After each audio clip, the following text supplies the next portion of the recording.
Alors rebonjour à tous, bienvenue à nouveau, bienvenue en salle de trading d'LIFX. Donc comme vous avez tous constaté, l'once d'or, les métaux précieux d'ailleurs rebondissent plutôt bien. Je vais tout de suite vous donner le lien vers une analyse qu'Adrian vous a proposée. Elle est actuellement en page d'accueil du site. Il y a pas mal de choses intéressantes dessus. Il vous a notamment présenté cet indicateur qui vient de la base FX code base, où vous avez en temps réel les grandes corrélations du marché, et il vous a proposé une analyse vous montrant notamment la corrélation qu'il existe entre le dollar australien et justement ces métaux précieux, corrélation historique assez forte, corrélation positive, et qui se confirme avec d'ailleurs un dollar australien, un Aussie index qui était sur support au même moment où or et argent étaient sur support. Et dans cette analyse aussi, dont je vais vous en donner le lien tout de suite, il vous explique que l'argent métal fait mieux que l'or métal, et il s'appuie pour cela sur une courbe de force relative qui fonctionne plutôt bien. On la regarde ici tout de suite, là voilà, le voici, donc le ratio or-argent, donc ça aussi ça fait partie des indicateurs qui sont à disposition sur FX Code Base, que vous pouvez ajouter à la plateforme FXCM MarketScope, avec donc à nouveau un beau signal ici de meilleur comportement relatif de l'or par rapport à l'argent. Donc à nouveau un signal qui a été donné, et vous observez tous la grande verte aujourd'hui que nous met l'once d'or. Alors, vous avez le lien vers cette analyse, on va tout de suite passer d'ailleurs à la plateforme et justement vous montrer en direct un peu ce que ces grandes corrélations peuvent donner. Donc ici vous avez l'once d'or en données journalières. Alors voilà, le métal jaune rebondit sur son support hebdomadaire majeur, les 1220 $, les plus bas hebdomadaires en cours de clôture du printemps dernier. Donc l'once d'or est revenu sur ses points bas en clôture du printemps dernier et rebondit maintenant en direction probablement des 1300 $, comme le veut l'analyse. Et si finalement vous observez ici la table de corrélation, alors une table de corrélation sur les 299 dernières séances, et vous vous rendez donc, vous regardez ici les corrélations de l'once d'or. Alors vous retrouvez la forte corrélation positive qu'il existe entre or et argent, sachant qu'à court terme l'or a un meilleur comportement relatif que l'argent. Et puis autre corrélation positive très intéressante, celle entre dollar australien, essentiellement la paire AUD-USD, ici et l'or et l'argent. Vous voyez, taux de corrélation ici de 0,89 et ici de 0,8750 entre AUD-USD et ici l'argent et ici l'or. Bref, tout ça pour dire qu'il y a un ensemble cohérent en faveur donc d'une poursuite de ce rebond des métaux précieux, stratégie donc a priori qu'il vous a proposé, et oui je me souviens très bien, c'était jeudi dernier. Donc pour l'instant sur les métaux précieux ça sent bon, je vous invite à lire le papier dont je viens de vous donner le lien. Mais bon, on n'est pas ici pour parler des métaux précieux puisque tout est dit à ce sujet dans ces points préparés par Adrian. Nous sommes ici pour deux choses. D'une part, l'ouverture de Wall Street, même si on n'attend pas aujourd'hui de statistiques américaines d'importance, d'ailleurs on n'en attend pas du tout, et puis il se passe pas, et d'après les contrats à terme il ne devrait pas se passer grand chose sur ces marchés actions américains, qui comme dit ce matin, pour S&P 500 et Dow Jones, sont toujours sous des niveaux de résistance, les dernières résistances, mais voilà, on s'attend plutôt à quelque chose d'assez plat sur ces indices US. Pas de statistiques américaines aujourd'hui, par contre, à 16h, le PIB britannique selon la NIESR. Mais qu'est-ce que c'est donc que ce chiffre et surtout cet institut qui va vous proposer cette statistique, et quel va être l'impact sur les paires en livres sterling? Donc ce qu'on va faire, c'est qu'on va regarder rapidement quel est justement cet institut national. Alors c'est un institut indépendant de recherche économique et sociale britannique qui existe depuis presque une décennie, qui est très respecté, c'est complètement indépendant, c'est pour ça donc qu'il ne s'agit pas de données officielles. Ça n'a pas forcément un lien direct, mais regardez par exemple aux États-Unis, lorsqu'on parle du marché de l'emploi, vous avez les chiffres officiels du département du travail, les NFP, et puis vous avez aussi les chiffres de la société privée ADP. Bon bah voilà, en Grande-Bretagne, cet institut, le NIESR, est tout à fait respecté et est très suivi donc par le marché. Alors je vais tout de suite vous donner le lien vers voilà, le lien vers cet institut, et ensuite on va revenir sur les chiffres proposés et voir ce que nous pouvons attendre donc pour 16h. Donc l'Institut national de recherche économique et sociale. Allez, on rebascule tout de suite sur la présentation. Donc ce que vous avez sous les yeux, ce sont justement les chiffres de croissance économique que vous propose cet institut. Alors soyons bien clairs, là on n'a pas de prévision. Pour 16 heures, il peut y avoir des perspectives, mais ce qui vous est présenté dans le tableau, dans le calendrier économique d'HeliFX, c'est la précédente lecture, 0,7%. Donc 0,7% de taux de croissance du produit intérieur brut britannique selon cet institut NIESR. Mais 0,7% c'est quoi? Alors cet établissement privé en fait vous propose la croissance économique de la Grande-Bretagne sur un rythme trimestriel, mais sur 3 mois glissants. Donc les 0,7% qu'on a eu ici et qui ont été publiés au début du mois de novembre dernier par cet institut, c'est la croissance économique trimestrielle de Grande-Bretagne sur en fait les mois de août, septembre et octobre. Donc la croissance trimestrielle à fin octobre. Et aujourd'hui, on attend la croissance trimestrielle du produit intérieur brut britannique à fin novembre. Donc vous comprenez bien, c'est à chaque fois sur 3 mois, donc glissant. Alors, qu'est-ce que nous dit cet institut de recherche économique et sociale, cette institution privée? Concrètement, elle nous dit la même chose que les statistiques officielles de Grande-Bretagne, à savoir que la Grande-Bretagne est dans une phase de reprise économique intéressante, en tout cas beaucoup plus forte que celle de la zone euro. On a plutôt d'ailleurs un point commun là entre le niveau de la reprise économique aux États-Unis et au Royaume-Uni, avec les conséquences que l'on connaît sur les taux d'intérêt, notamment les perspectives de la politique monétaire. Alors vous le savez tous, la Grande-Bretagne a donc de meilleures perspectives macroéconomiques que la zone euro, est actuellement dans une phase de reprise qui est beaucoup plus solide, et je vais vous montrer des histogrammes qui permettent de comparer la situation entre les deux zones. Ce que vous devez retenir ici sur ces chiffres de la croissance économique sur 3 mois glissants, c'est que depuis le début de l'année, clairement, ça s'accélère. Donc on a eu 0,7% à la fin du mois d'octobre 2013. Là, à 16h tout à l'heure, ce sera la croissance des mois de septembre, octobre et novembre 2013. Nous en prendrons donc connaissance tout à l'heure. L'idée, bien sûr, c'est de rester dans ces rythmes de croissance compris entre 0,7 et 0,8 pour potentiellement porter la livre sterling plus haut. Ça, c'est donc pour recadrer quelle est exactement la source du chiffre qu'on attend tout à l'heure à 16h. Sous vos yeux, l'évolution du marché du travail en Grande-Bretagne, le taux de chômage. Alors le taux de chômage en Grande-Bretagne, pourquoi c'est important? Tout simplement parce que vous le savez, à l'image de la Réserve fédérale des États-Unis, la Banque d'Angleterre a des forward guidance d'ordre macroéconomique, en particulier l'évolution du marché du travail, et l'agrégat qui a été choisi, c'est l'évolution du taux de chômage. Donc c'est quelque chose, ici, une tendance qui s'apparente à l'évolution du marché du travail aux États-Unis, puisque vous constatez que depuis janvier 2012, le taux de chômage baisse en Grande-Bretagne. Selon les derniers chiffres officiels, il est actuellement de 7,6%. Retenez ça, 7,6%, c'est actuellement le taux de chômage en Grande-Bretagne. Nous, ce qui nous intéresse ici, c'est la poursuite de la dynamique baissière de ce taux de chômage. À titre de comparaison, rappelez-vous qu'en zone euro, il se maintient au-dessus des 12% de la population active. Maintenant, la croissance économique au troisième trimestre 2013 au Royaume-Uni. Ici, ce sont les chiffres officiels et non pas ceux publiés par le NIESR.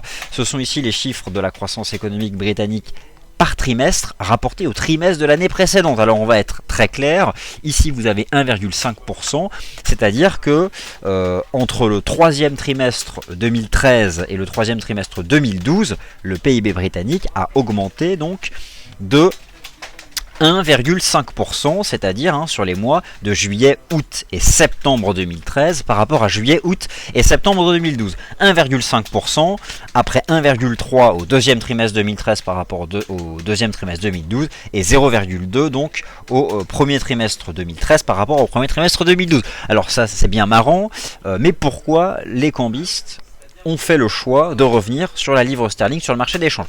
Rappelez-vous, tout est une histoire en fait d'arbitrage, d'études comparatives en fait entre les grandes zones monétaires, et à partir de là, en fonction des cycles de taux d'intérêt comparatifs et de la conjoncture économique comparative, les investisseurs font leur choix.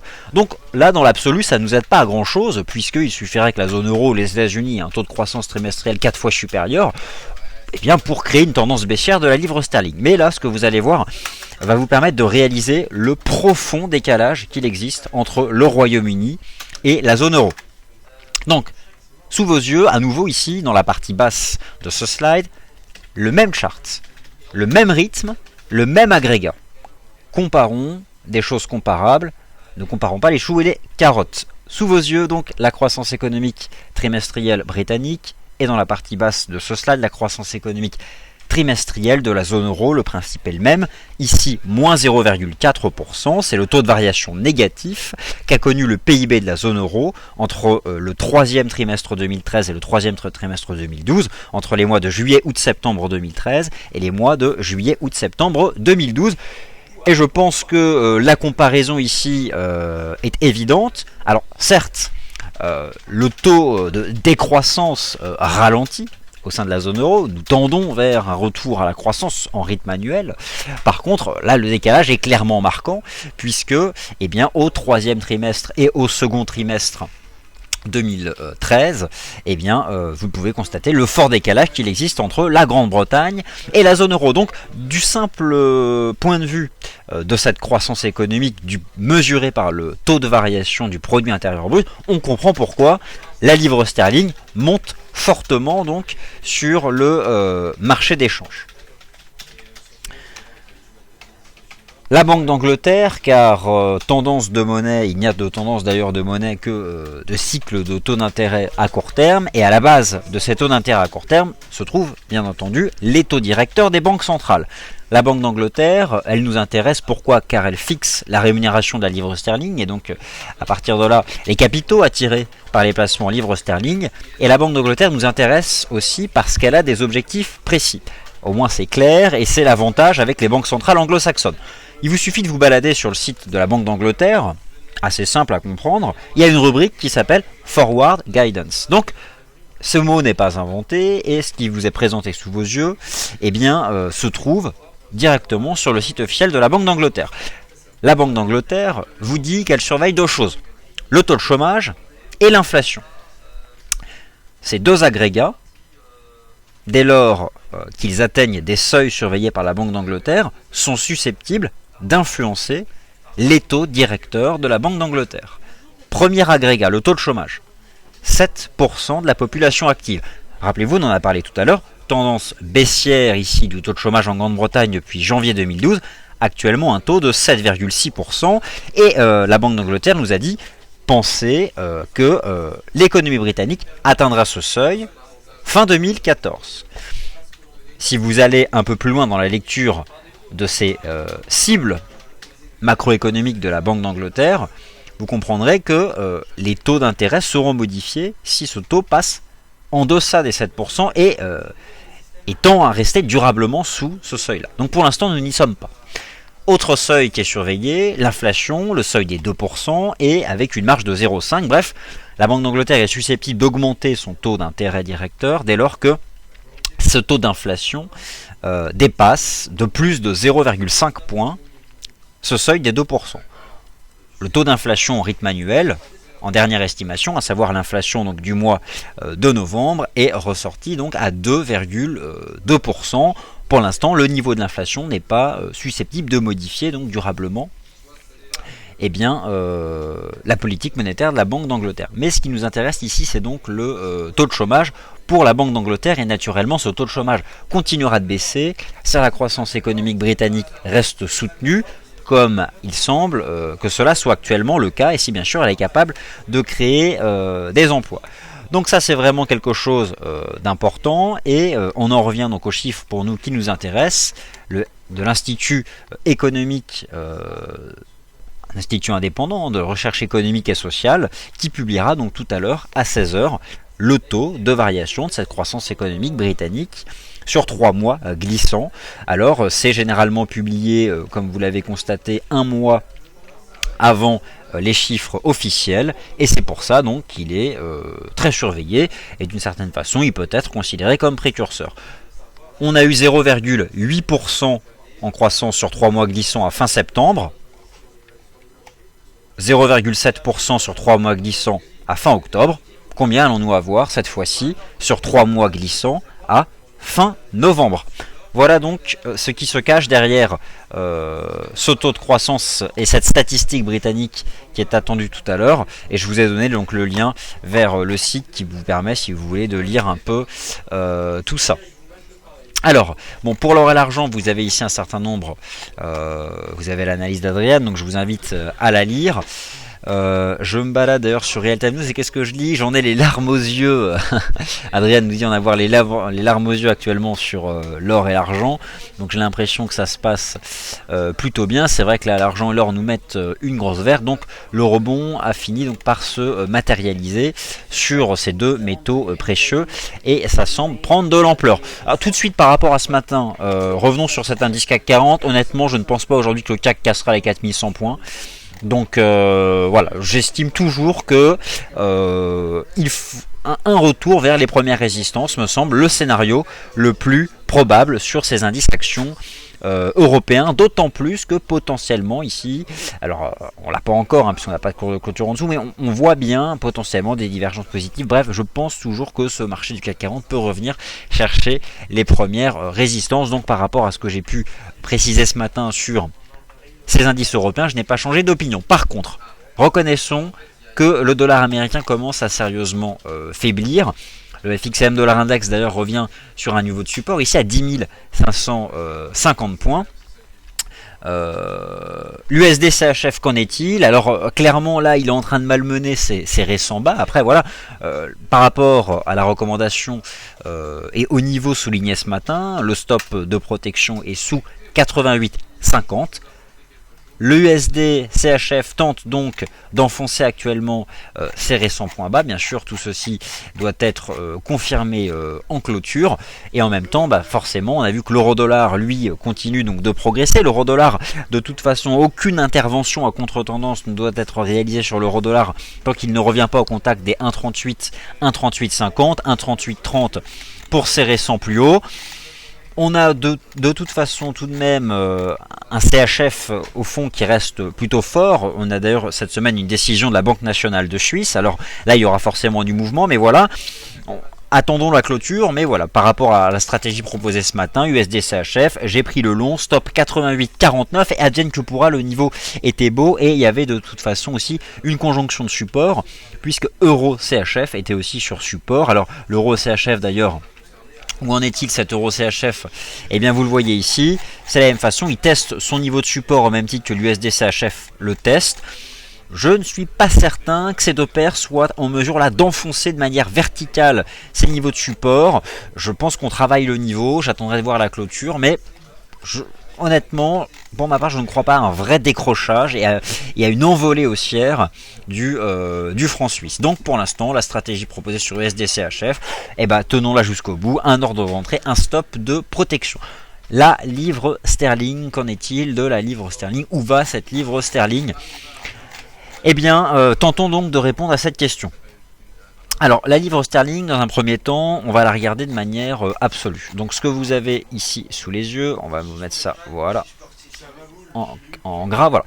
Donc, ce que vous avez en vert ici, c'est le pound index, la livre sterling face à un panier de devises, et on constate tous, bien sûr, qu'elle est haussière, par rapport à tous les éléments qui ont été évoqués en début de ce point de marché, des événements d'ordre macroéconomique, et surtout d'anticipation de politique monétaire, puisque la Banque d'Angleterre n'a pour l'instant rien modifié, ni ses mesures non conventionnelles, ni bouleversé son cycle des taux d'intérêt avec un taux directeur de refinancement, entre autres, toujours à 0,50. Depuis 3 ans, tout plat.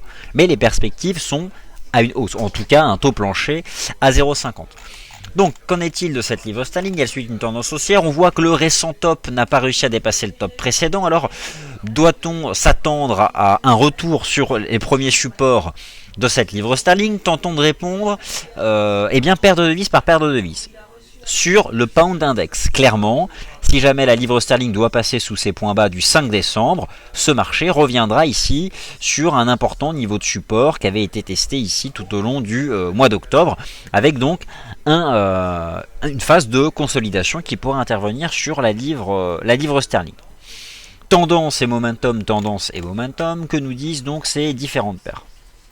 Alors, ici vous avez dans un premier temps donc le GBP/USD. Alors le GBP/USD, je vais d'abord vous montrer en cours de clôture. Nous sommes ici en données journalières. Voilà.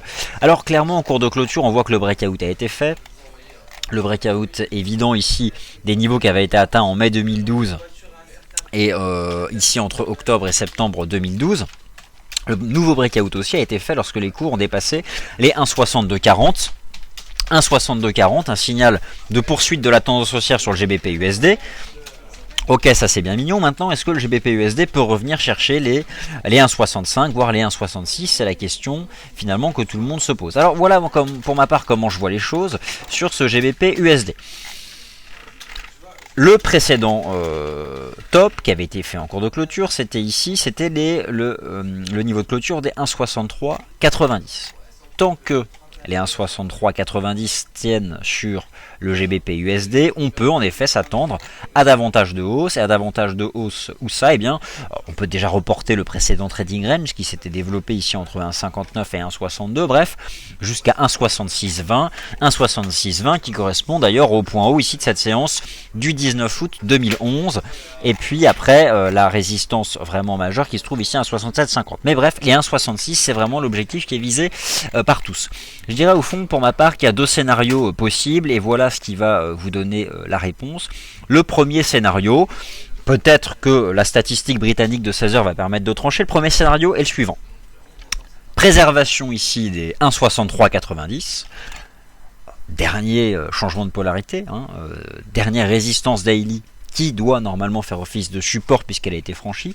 Si les 1,6390 tiennent et relancent la hausse, eh bien 1,66 peut être visé, c'est la prochaine résistance d'importance. Alors j'imagine que là, pour ceux qui détiennent des positions longues sur le câble, vous ne les avez pas initiées à 1,6450, donc clairement, si stop il doit y avoir, maintenant c'est sous 63,90, car je pense que si ce niveau est à nouveau malmené et cassé, eh bien la paire enfoncera dans la foulée cette oblique haussière et reviendra tester le vrai niveau de support, les 62,40, la partie haute du trading range qui avait eu lieu ici pendant 2 mois, et les cours ont fini donc par s'en extraire par le haut. Donc premier cas de figure, on tient 63,90 et on rejoint progressivement les 66.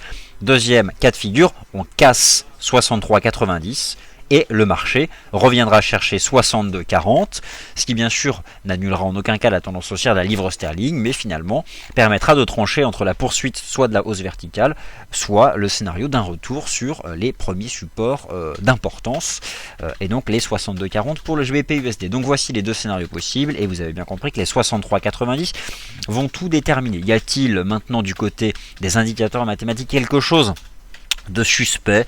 Écoutez, j'ai envie de dire non, en tout cas pas sur le GBP/USD. Mais bien sûr, la livre sterling, ce n'est pas que le GBP/USD. Alors, l'idée c'était un peu d'aller faire un tour d'horizon des autres paires de devises pour savoir est-ce que la livre sterling va continuer de s'apprécier tout de suite maintenant, ou est-ce qu'elle va revenir sur support. On vient de voir quelques éléments de réponse pour GBP/USD. Maintenant, qu'en est-il des autres? Euro-GBP. L'euro-GBP, eh bien, laisse plutôt présager une phase de pullback, de consolidation de la livre sterling. L'euro GBP a d'une part tenu ici une oblique qui lie tous les bas de marché journaliers depuis le mois de février 2013, le bas de marché du 8 février, le bas de marché du 28 mars, le bas de marché du 26 avril, une oblique qui passe ici par ces niveaux et qui a permis d'attraper ici le point bas du 2 décembre. Les cours ont matérialisé une structure ici qui s'apparente en biseau descendant, mais surtout il y avait une divergence positive ici entre les prix et le momentum, représenté ici par l'indicateur RSI. Honnêtement, tant que le GBP, tant que l'euro GBP eh bien, tient ici les 0,8330, je pense que la paire euro GBP peut revenir chercher les 84,40, d'autant plus que l'euro semble confirmer sa force à court terme. J'imagine bien qu'euro-dollar va finir par rejoindre les 1,3830. À ce moment-là, il sera peut-être temps d'agir. En tout cas, comme bien précisé ce matin, autant sur l'USD CHF, on avait quelque chose qui se tentait du point de vue du rendement risque et qui se tente toujours avec un support sur l'USD CHF. Et on va revenir d'ailleurs avec la table de corrélation sur ce qui lie USD CHF et euro-dollar. Mais voilà, j'ai quand même l'impression là que l'euro reste quand même assez ferme, étonnamment ferme, mais c'est comme ça. Et donc, j'imagine que Tant que l'euro GBP tient eh bien, les 0,8330, cette paire peut revenir chercher les 0,8440, mais reconnaissons qu'en termes de position de trading, c'est difficile de se positionner ici sur cette paire qui a des variations assez erratiques. Donc GBP USD, on a tous compris, 63,90 à surveiller. Si 63,90 ne tient pas, les cours reviendront sur 62,40, 1,6240. L'euro GBP, lui, semble être en mesure de rejoindre les 84,40. Maintenant, autre paire qui joue en faveur d'une consolidation de la livre sterling. Alors, rappelez-vous, il y avait eu un trading range sur GBP USD entre 1,59 et 1,6240. Les cours ont fini par sortir par le haut et rejoindre là, on a vu 64,50. GBP Yen, il y a clairement une divergence négative. Cette fois-ci, de momentum, elle est propre. Belle divergence de momentum. Alors, de manière générale, les paires en yen commencent naturellement donc à souffler, et le yen japonais donc l'a recherché à un peu plus court terme. Mais clairement, ce que nous indiquent ici les indicateurs de momentum, c'est que ce nouveau top fait par GBP yen ici à 170 est clairement suspect, car pas confirmé ici par les indicateurs de momentum. C'est une divergence négative potentielle. Lorsque le niveau des 70 ici sera rompu, elle sera active. Ici, c'est particulièrement propre, car l'écart séparant les deux tops est vraiment très restreint, et le creux surtout séparant les deux tops a eu lieu au-dessus, ou à peu de choses près, au-dessus du niveau des 70. Honnêtement, pour ma part, GBP Yen va revenir sur support, et je vois donc cette paire revenir d'abord sur les 166. 166, et on a aussi un niveau de support à 164,30. Bref, GBP Yen devrait donc consolider. Alors, GBP Yen, a priori, va revenir sur ses premiers supports, on l'a dit, 166 entre autres, 166,50. Euro GBP semble pouvoir, d'un point de vue technique, revenir à 0,8440. Et GBP USD, bon, on a vu que la paire peine à s'extraire des 63,90. Ancienne résistance franchie de manière peu significative, avec un nouveau rôle de support à confirmer. Bref, je pense que les chiffres attendus tout à l'heure vont nous donner quelques éléments de réponse. Le GBP CHF, alors le GBP CHF lui, a clairement lui fait le choix de la consolidation. On a déjà eu une première jambe de baisse, une phase de consolidation latérale. Il est vrai que le franc suisse est soutenu, on l'a vu, euro CHF sur support, mais rebond qui peine à intervenir, en tout cas support menacé sur Euro CHF, on a vu support menacé sur USD CHF, et quant à GBP CHF, eh bien on a eu ici un signal de cassure à la rupture de cette oblique, et maintenant on a formé, on est revenu sur le point bas en fait ici du 13 novembre, avec un point intéressant sur GBP CHF à 1,4565.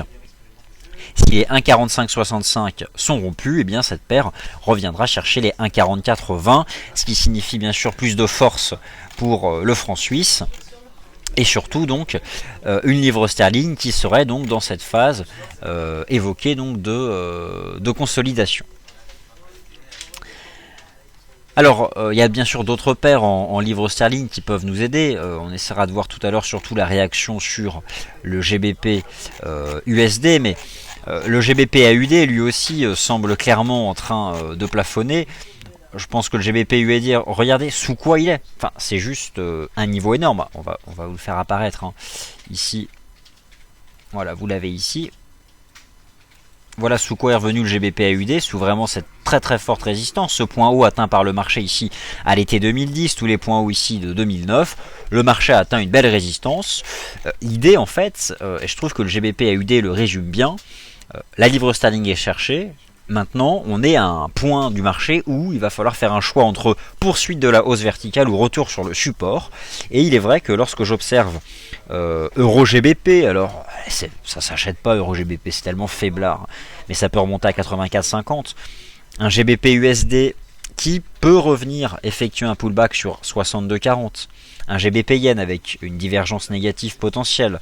Un GBP AUD, une paire qui, si elle devait bien casser les 1,79 effectuerait, je pense, un mouvement de retour sur les 1,75. Bref, avec en plus un dollar australien ici qui est particulièrement fort, comme montré tout à l'heure, un dollar australien, un dollar index de manière générale, hein, qui a tenu son niveau de support. Bref, globalement ça se tient, on n'a pas encore le chiffre qui tombe dans 10 minutes, mais je pense que GBP, lors des prochaines séances, devrait donc revenir vers les prochains niveaux de support. À ce moment-là, il serait intéressant, je pense, de chercher des achats.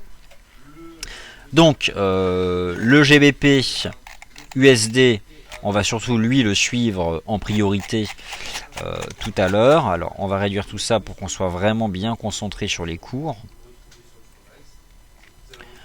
Voilà, donc on va l'attendre tout à l'heure, mais l'idée c'est donc d'un point de vue technique, c'est les 63,90. Casse, vous l'avez compris, on va casser ce rythme de progression et revenir ici, bien s'appuyer sur le support pour potentiellement donc aller ensuite un poil plus haut. Maintenant, tant que 63,90 tient, il n'y a aucune raison que ce scénario soit actif. Alors, ça va tomber donc dans quelques instants. On va revenir tout de suite sur l'euro-dollar, cette étonnante paire euro-dollar. Comme précisé ce matin, les longs, vous conservez bien sûr les positions longues.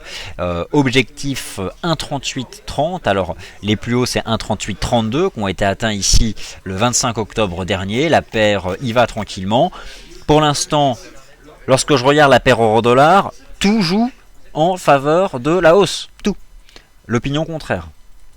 Le réservoir des acheteurs, il n'y a personne dedans, à peine 20% d'acheteurs. Au contraire, le réservoir des vendeurs est rempli, 80% est à ras-bord, il ne peut que se vider. Et c'est le cas depuis plusieurs semaines, et finalement, il ne fallait pas se mettre en face de cette approche contrarienne qui porte la paire euro-dollar plus haut. Y a-t-il des contradictions sur les indicateurs? Non. Aucune. Si ce n'est que, bien sûr, on revient sur des niveaux de surachat, mais ce n'est en aucun cas une condition suffisante pour shorter là, hein, et puis aucun timing. Donc je pense que cette paire revient vers un 38,30. Là par contre on pourra intervenir sur un 38,30 et de la même façon lorsque j'observe ici l'euro index, l'euro face à un panier de devises, on voit que l'euro tente là en ce moment, en cours de clôture ici, d'inscrire de manière absolue un nouveau top. Bien sûr, ça reste à confirmer. Alors, je vous ai parlé tout à l'heure, de table de corrélation. Je vais vous les remontrer ici. J'ai affiché ça donc sur mon graphique de l'once d'or. On va se mettre sur un fond blanc pour bien les étudier. Donc, la corrélation qui peut exister, par exemple, entre euro-dollar et l'USD CHF, on va se la mettre tout de suite. Donc, on va aller afficher ici dans la table de corrélation l'USD CHF. On va voir que c'est une corrélation donc, qui est établie sur une année. Alors, je vais vous donner le lien pour ajouter cet indicateur. Tout à fait utile. Allez. Alors, hop, où est-ce qu'elle se cache? La paire USD CHF, elle est ici. Allez hop, on l'ajoute. Ça recharge, donc vous l'observez. Ici vous avez donc la paire euro-dollar qui ne figure pas dans ce tableau. Donc on va l'ajouter aussi tout de suite. Là, comme ça nous allons pouvoir travailler justement sur l'ensemble de ces corrélations croisées. Juste pour bien mesurer. Hein. Historiquement, en effet, la corrélation est très forte. Après, l'idée, c'est qu'on peut aussi réduire la période concernée pour... voilà, l'euro-dollar, il était premier. Allez, c'est parti. Donc, sur 289 jours, la corrélation entre l'euro-dollar que vous voyez ici et l'USD CHF, donc une corrélation négative.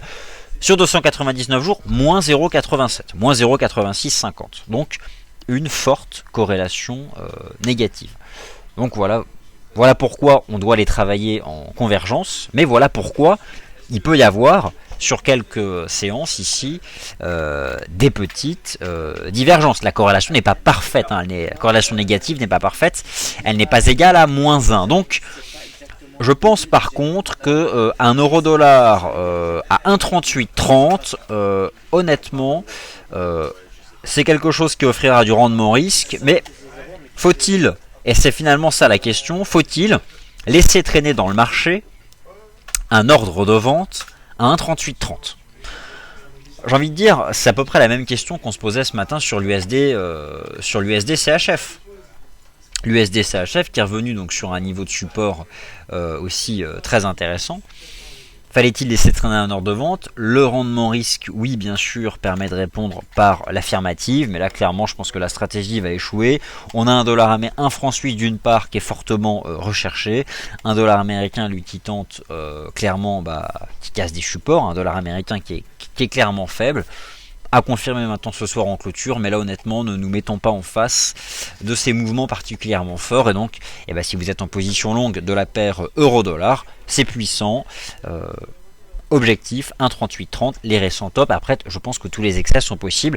Rappelez-vous, dans cette zone de résistance de long terme définie par ces obliques baissières en place depuis 2006, celle qui joint les cours de clôture et celle qui joint les mèches de marché étonnantes, reprise donc de la paire euro-dollar. Alors, le chiffre de la croissance britannique, c'est dans 5 minutes. On va juste jeter un œil aux indices actions US, puisque ça fait maintenant depuis 25 minutes que la Wall Street est ouverte. Alors, voilà, il n'y a pas grand-chose à attendre. Ici, vous avez l'indice S&P 500 en données journalières.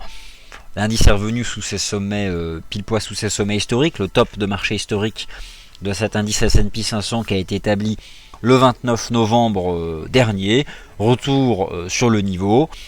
Ok, on est clairement dans un marché de range, un support ici intact à 1770 points. 1770 points, c'était les tops ici du 29 octobre.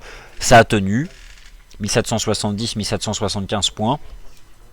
La résistance ici sur le S&P 500, 1812 points, entre support et résistance. Après, ça se tente clairement de vendre ici avec un stop au-dessus donc des 1813 points. Peut-être que certains l'ont fait. Après, ça reste un marché de range. Si on part du principe que nous sommes dans un trading range court terme 1775-1813, on peut vendre en haut et acheter en bas. Le dos est plus faible. Lui, il revient pas, il n'est pas revenu donc au contact de ses sommets historiques à 16 165 points. Ça s'affaiblit, on connaît les divergences négatives en données mensuelles. Bon, sur l'indice Dow Jones, le vrai niveau de support, on le sait, ce sont ces anciens sommets historiques en cours de clôture. Les 15 675 points. On voit que le marché ici s'arrête à 15 008. Bref, c'est aussi finalement des marchés de range. Un marché de range sur ce dos entre 16 176 et 15 000. Et donc c'est 15 650, 700 points. Au final, on a un marché action européen qui lui corrige, on l'a bien compris depuis début décembre, et un marché action US lui qui est plat. Belle illustration donc de la surperformance des marchés actions américains. Étonnante donc paire euro-dollar. Attendons-la. Honnêtement, quand je la vois revenir comme ça à tout de bon, je suis de plus en plus tenté pour laisser traîner un ordre de vente au contact des 1,3830 à suivre. Si jamais je le fais, bien sûr, je le mettrai dans le forum et via le Real Time News. Ok, les 15h58, on va revenir maintenant en direct sur la paire GBP USD. On va se la mettre en plein écran et puis on va regarder l'impact de ces chiffres qui sont attendus. Donc on va réduire cet indicateur, on va même enlever l'indicateur de momentum. Et pour regarder l'impact sur la livre sterling, on va faire deux choses. Alors d'une part, on aura ici le pound index. Voilà, on va zoomer ici. Alors on va mettre ça de manière un peu plus propre, voilà. Et on va se mettre ici le GBP USD. On va retirer ça pour aller voir précisément quel impact va avoir ce chiffre. Et déjà on va en prendre connaissance de manière absolue. Donc au final, sous vos yeux ici, la livre sterling index, où on voit que de manière absolue, finalement en cours de clôture, elle ne fait pas de nouveau plus haut. Donc il y a une contradiction là, encore une fois, entre la livre sterling de manière générale et le comportement du GBP USD. Un GBP USD, bon, qui lui tente d'inscrire un nouveau sommet, alors qu'on peut qualifier de marginal, 50 pips le sépare des 63,90, mais on a surtout vu que le dollar américain a été particulièrement faible. Donc, le chiffre qu'on attend, c'est celui-ci, l'estimation donc NIESR du produit intérieur brut, à fin novembre, sur 3 mois glissants. On avait eu donc dans un premier temps 0,7%. On va voir tout de suite ce que nous donne donc ce chiffre de la croissance britannique selon cet institut privé de recherche économique et sociale pour la Grande-Bretagne. Donc, allez, ça va tomber. On avait 0,7 à fin octobre. 0,7 à fin octobre, on va se remettre la plateforme. 0,8, donc c'est... Voilà, bon. Alors 0,8, donc on est... Je vais vous remontrer tout à l'heure les chiffres. Concrètement, ce que c'est quoi 0,8? Voilà. Alors là, vous avez les derniers chiffres. Nous, ce qui nous intéresse, c'est cette colonne-là. 0,8, voilà. On a eu 0,7 à fin octobre. Donc 0,8 à fin septembre sur 3 mois glissants. 0,7% à fin octobre sur 3 mois glissants. Et maintenant, on a 0,8%. C'est donc finalement, comme je vous le décrivais en début de point de marché, tout à fait dans le sillage de ce qu'on observe ces derniers mois en Grande-Bretagne. Alors, pas de surprise du point de vue de la conjoncture économique britannique, on comprend qu'elle reste solide. Pour autant, on n'a pas de réaction violente ici donc sur la livre sterling. On s'en tient nous à notre scénario technique, on a regardé Euro-GBP, on a vu que c'était fort à court terme, on a vu GBP-Yen, la divergence négative, GBP-AUD qui a cassé un support, GBP-USD finalement qui était la seule à tenter de faire un nouveau sommet en franchissant les 63,90. Vous êtes long, honnêtement. Je pense que, alors ça dépend de votre horizon de temps et où vous avez pris la position, mais clairement, sous 63,90 en clôture, je pense que la paire va se replier vers 63,30 et puis donc 62,40, là par contre qui s'achètera. Tant qu'on tient les 63,90, eh bien cette paire peut rejoindre les 1,66. Donc pas de réaction violente là sur la livre sterling. J'imagine par contre que l'euro GBP, eh bien, lui continue de rejoindre de nouveau plus haut puisqu'il est fort. Oui, l'euro GBP, bon, en effet, l'euro GBP devrait être en mesure donc de rejoindre les 0,8440. Un euro GBP donc qui se tient plutôt bien. Ok, donc pour la livre sterling, on a déjà évoqué les niveaux et on voit que ce chiffre confirme tout ce qu'on a pu dire sur la conjoncture économique britannique. Il faut maintenant s'en tenir à un scénario technique. Je jette quand même un œil à la paire GBP-Yen, car écoutez, oui, voilà, je pense que ça va se confirmer. Je pense que GBP-Yen va donner le là. Clairement, la divergence négative est extrêmement puissante entre momentum et prix sur ce dernier sommet ici en données journalières établi par la paire GBP-Yen. GBP, livre sterling devrait donc consolider, ce qui fait que GBP Yen, GBP AUD, GBP USD vont revenir vers des niveaux de support et donc vont baisser à court terme. Et Euro GBP semble en mesure d'aller chercher 84,40, 84,50. Maintenant la vraie question c'est, que faut-il faire sur cette paire euro-dollar? Faut-il vendre les 1,3830? Faut-il laisser traîner un ordre de vente à 1,3830? C'est puissant, on peut le penser. On est suracheté, ça c'est Voilà, on peut le penser, c'est vertical, on est suracheté, comme ici l'indiquent les indicateurs et comme me le crie Adrian. Le rendement risque est là, 1,3830. Mais la force du mouvement, si surprenante soit-elle, peut mettre en danger une stratégie de vente agressive des 1,3830.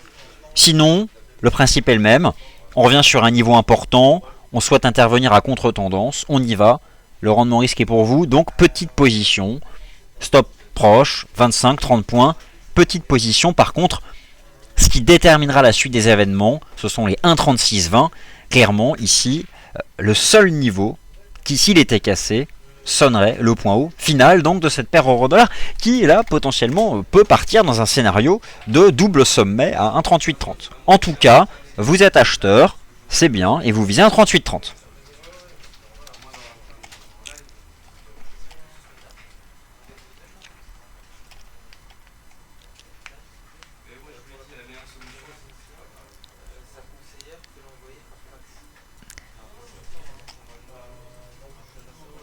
Alors, bonne idée King Air, bonne idée pour le FTSE.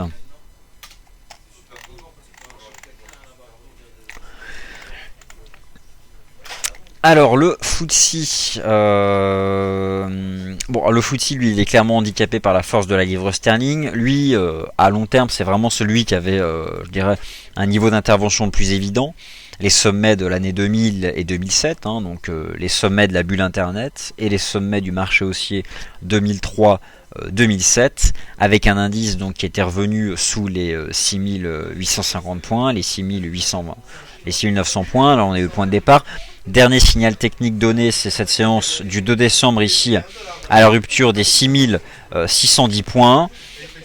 La tendance est baissière. À terme, clairement, l'objectif pour ma part, c'est de revenir sur les 6300 points.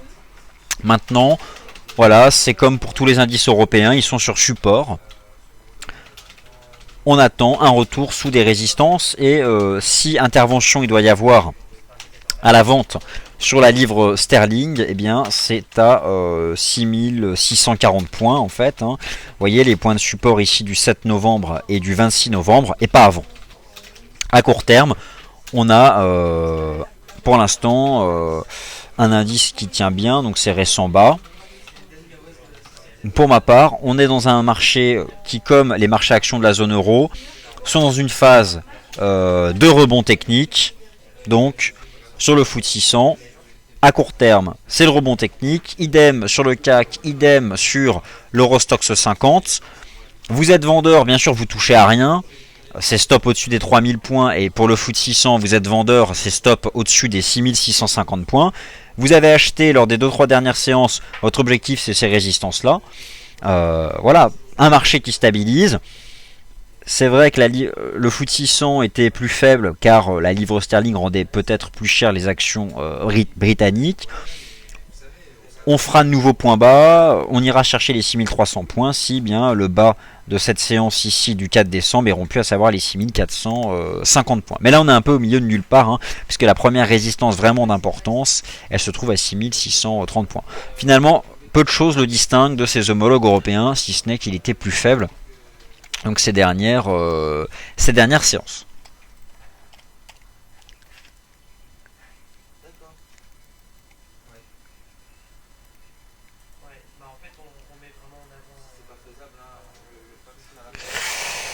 Pourquoi y a-t-il moins de transactions sur le Forex? C'est-à-dire, Oracle, par rapport à quoi? Donc les chiffres de 16 heures, nous en avons parlé. Alors tout le monde s'extase devant l'or, cher guest, tout le monde s'extase devant l'or, les métaux précieux. Là on a deux marchés, le marché des métaux précieux qui rebondit. La question à 1000 $, guest, vous posez la question à 1000 $. Si tu nous expliques déjà pourquoi le dollar baisse, j'aimerais déjà pour ma part comprendre d'un point de vue fondamental pourquoi l'euro monte. Le dollar baisse, ou en tout cas le dollar ne franchit plus de résistance, car je vous rappelle quand même que depuis la mi-octobre, le dollar américain est dans une phase de rebond technique et pour l'instant n'a pas cassé de support. Ici sur le FXM Dollar Index, le support est à 10 550 points.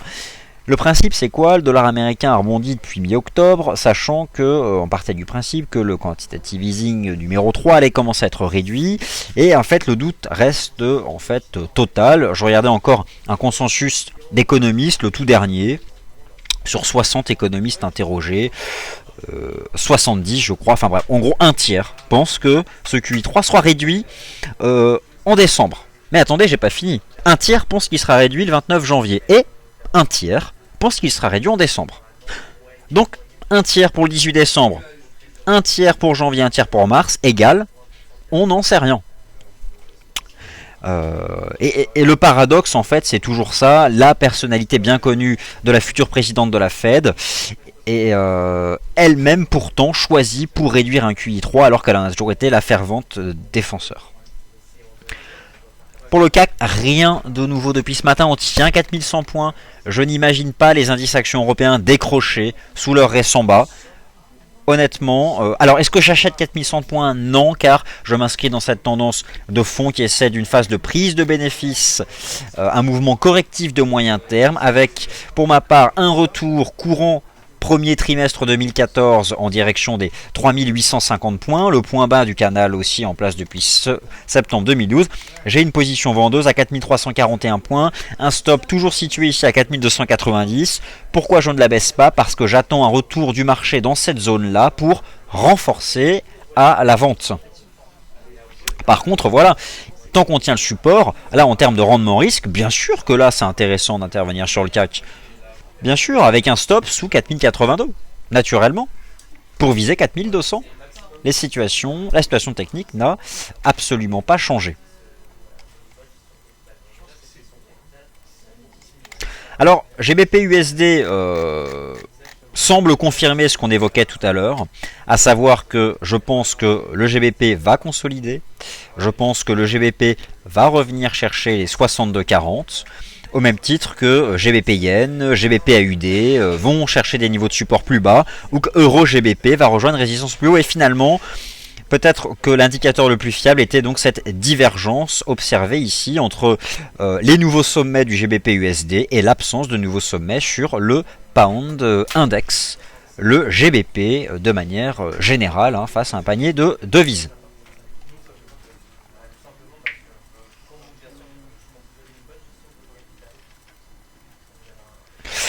Alors la goulette, le warning sur le rebord, en fait c'est pas un warning, c'est un indicateur à surveiller. L'idée c'est quoi? C'est qu'en 2011 on sait ce qu'a provoqué le marché baissier des indices européens. C'est le fonctionnement du marché interbancaire, c'est le secteur bancaire, et bien sûr représenté par son premier indicateur, les taux d'intérêt. Donc pas d'alerte, juste quelque chose, des petites tensions et quelque chose que vous devez suivre chaque jour. Juste ça. Un tapering juste avant Noël ne serait-il pas un sale coup pour les ménages américains? Non, un sale coup pour les ménages américains, non. Honnêtement, il n'y a pas de... Non, il n'y aura pas de lien immédiat, si vous voulez. D'une part, s'il intervient le 18 décembre, il sera très réduit. Mais je vous dis, c'est l'incertitude la plus complète. Personne ne sait. Personne ne sait. Il est vrai, honnêtement, l'eurodoll, je ne sais pas ce que vous en pensez, mais honnêtement, pour ma part, un eurodoll qui revient à 38,30, ça se vend.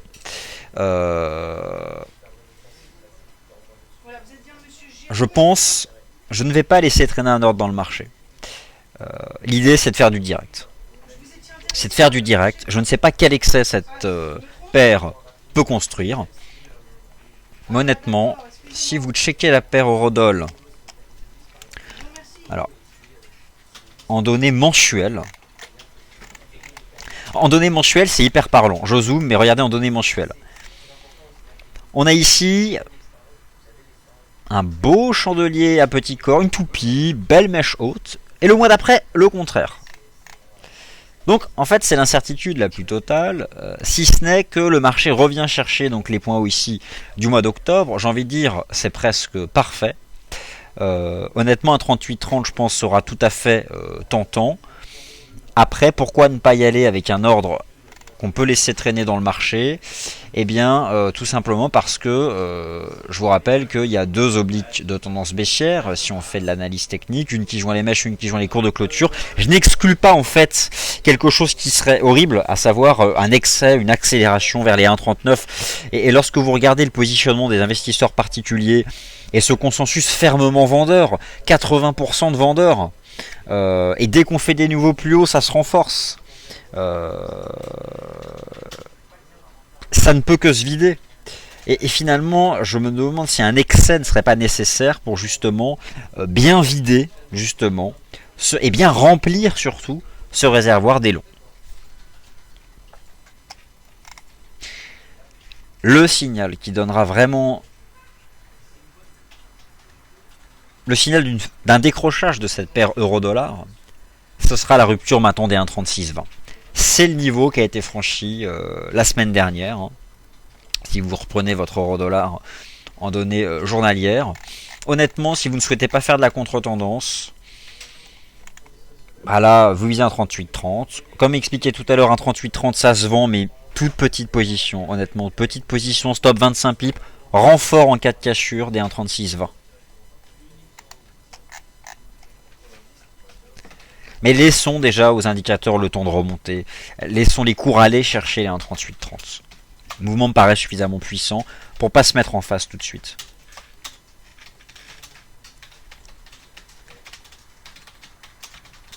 Alors Vixman. Vixman est probablement quelqu'un qui s'intéresse au VIX. La volatilité implicite du marché, en tout cas des options d'achat et de vente de l'indice S&P 500, représentatif des stratégies de couverture des investisseurs, d'où le fait qu'on parle de volatilité implicite et non réalisée. Hier, il y a donc eu un graphique sur le VIX posté par Zero Hedge, donc un blog bien connu, quelqu'un très respecté aux États-Unis, une personne. Alors aux États-Unis non, puisqu'il me semble d'ailleurs que c'est quelqu'un d'une banque française, mais je n'en dirai pas plus, faites vos propres recherches, qui montrait une légère hausse du VIX. Mais le VIX, je me suis exprimé sur cet indicateur, il n'y a rien à en attendre, tant que ce dernier reste enfermé entre le niveau des 12 et le niveau des 22. Il n'y a rien à craindre tant qu'on reste finalement dans cet intervalle. Je vais vous remontrer, c'est un chart que j'ai posté. Alors vous allez dans l'historique de mes analyses et je vous avais proposé justement une cartographie de cet indicateur. Vous allez donc le retrouver ici. Indice action, prévision boursière en amont du NFP. J'avais préparé ça avant de partir jeudi. Voilà donc une cartographie. Mince, je n'avais pas mis le lien, bref. Je vous en donne le lien, vous pourrez relire cette analyse puisque je me suis expliqué justement sur cet indicateur ici. Clairement, tant qu'il reste entre les 12 et le niveau des 22, il n'y a rien à craindre pour, je dirais, les indices US. C'est-à-dire que tant qu'on reste dans cet intervalle, elle est sous contrôle, la vol, et donc il n'y aura jamais plus que des phases de prise de profit de quelques séances. Donc, aucune excitation sur le VIX, même avec les récents soubresauts. Donc je ne suis donc pas d'accord avec cet article et ce graphique du VIX posté par Zero Hedge.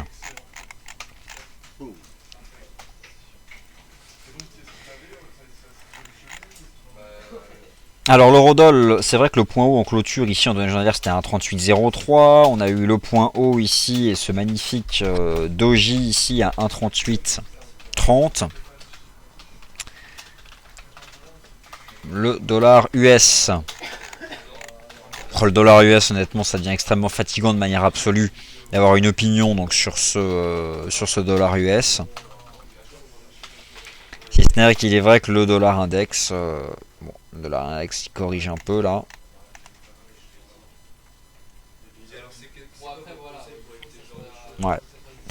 Ouais, soyons prudents. Honnêtement, pas de précipitation, notamment sur la paire Eurodoll. La remontée, la puissance du mouvement de retour à 1,3832. Soyons prudents. Pas de stratégie vendeuse excessive. Restez dans le mouvement. C'est boule. Accompagnez ça avec des stops. 1,3830 ça peut se vendre, mais comme dit, petite position, petit stop. Et voilà. Et jeudi, vous avez le rapport mensuel de la Banque Centrale Européenne, notamment un rapport... alors, il me semble que la Banque Centrale Européenne va aussi donner ses prévisions de croissance économique pour 2015, avec aussi des ventes au détail aux États-Unis. C'est possible que finalement tout ce qu'on observe là sur l'eurodoll se maintienne jusqu'à la grande journée conjoncturelle de jeudi. USD CHF... Ah, alors, je ne suis peut-être pas sorti. Eh bien non. À 2 pips près, je suis toujours dans ce marché, je croise les doigts. On se regarde avec Adrien, là, puisque nous avons tous deux payé 88,80, avec stop 88,48. Partant du principe que le niveau était bon, à confirmer en clôture. Mais la convergence commence à être intéressante entre un USD CHF sous résistance, sur support, et un euro-dollar sous résistance. Et je vous rappelle donc la corrélation négative forte, ici USD CHF, moins 0,8650, corrélation négative, forte mais pas parfaite, donc, avec ici la paire euro-dollar. Ce tableau de corrélation, bien sûr, est calculé en temps réel, et je vous donne tout de suite le lien si vous souhaitez vous-même l'ajouter à la plateforme MarketScope. Donc suivez le trajet, mais je vous en donne les liens. Vous allez dans le forum, support, plateforme de trading FXCM, Trading Station 2, MarketScope 2.0. Ensuite, vous allez ici dans applications personnalisées sur le site fxcodebase.com. Et là, vous avez donc matrice des corrélations que vous pouvez paramétrer une fois que vous l'avez ajouté sur votre graphique. Le voici, vous aurez en temps réel les grandes corrélations entre tous les actifs de votre choix. Faites-vous plaisir. Merci de votre attention. On se retrouve demain en salle de marché. Vous retrouverez Nicolas Chéron notamment demain, après son absence du jour, mais vous voyez qu'il intervient toujours via la file Real Time News et sur le forum. Bonne fin de journée à tous, et donc à demain.